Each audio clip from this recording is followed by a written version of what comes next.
Just a side note, the historicity of the Quran, the historical integrity of the Quran, Haman. You know who Haman is in the Quran? He's the minister, or one of the ministers of who? Of Fir'aun. Haman is mentioned in the Quran about 6 times. And Allah tells us about Haman that Fir'aun commanded him to build him a tower. Fir'aun commanded him to build him a tower.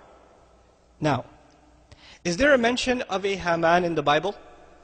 Sure. Is there a mention of Haman building a tower? Sure. But the Haman in the Bible didn't work for Fir'aun. He worked for another king named Xerxes in the biblical book of Esther. So the biblical Catholic scholars in the 1600s, who were first getting into Orientalist studies, Islamic studies, they looked this thing up in the Quran and said, aha, we found a mistake in the Quran. Look, they're talking about Haman working under Fir'aun, while the book of Esther tells us that Haman worked under the king named Xerxes 1,000 years after the Pharaoh in Babylon, not even in Egypt, and he built them a tower. You ever heard of the story, the Tower of Babylon? So they challenged the historical integrity of the Quran. Ma'adallah, they said from the disbeliever's point of view, oh, Muhammad must have plagiarized it from a priest and made a mistake because he mixed up the story of the Tower of Babel, right? And the story of Xerxes with the story of the Pharaoh, and he's confused between the two of them. That's what he did. Misquotation in the Quran. What's really interesting is, in the late 1800s, the Catholic scholarship, the body of Catholic scholarship, unanimously denied the book of Esther as a valid source of history. They acknowledged their own book, they acknowledged that their own book, unanimously, is legend, just stories made up, names made up. The Jewish encyclopedia even now tells you the book of Esther has no historical value. None whatsoever.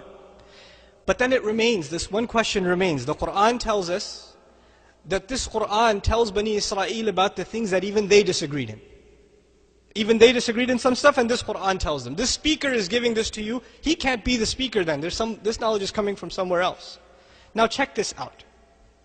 You know Maurice Bucaille, is a famous Muslim who wrote Bible, Quran, and science? Before he got into that subject, he was a historian. He wanted to study Islamic history.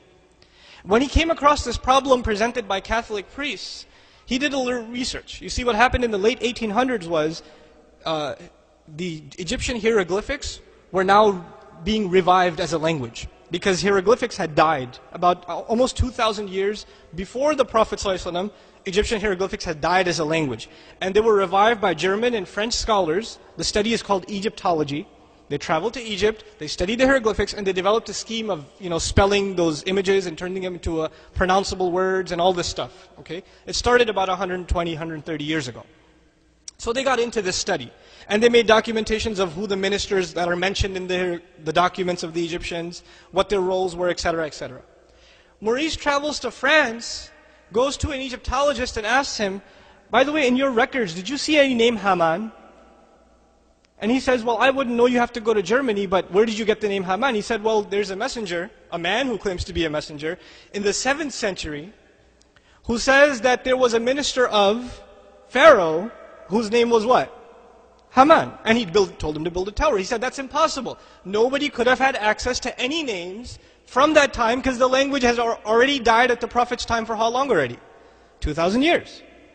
So he travels to Germany to look up the names of different architects and constructors and ministers under the name, under the Pharaoh, specifically under the Pharaoh at the time of historical era of Musa a.s., of Moses. What does he find? Haman, minister of the stone quarries, construction. This name is discovered in the 1900s. They actually have a statue in Austria, I believe. Haman written on it underneath. They revived it from Egypt. His name is Haman in Austria. The statue is sitting there. Now we don't know for sure if that's the Haman of the Quran, but still the name exists. The fact that he's in charge of construction exists, and this is something they didn't have, but which speaker had? The Messenger of Allah, but actually the speaker is who then? Allah subhanahu wa ta'ala.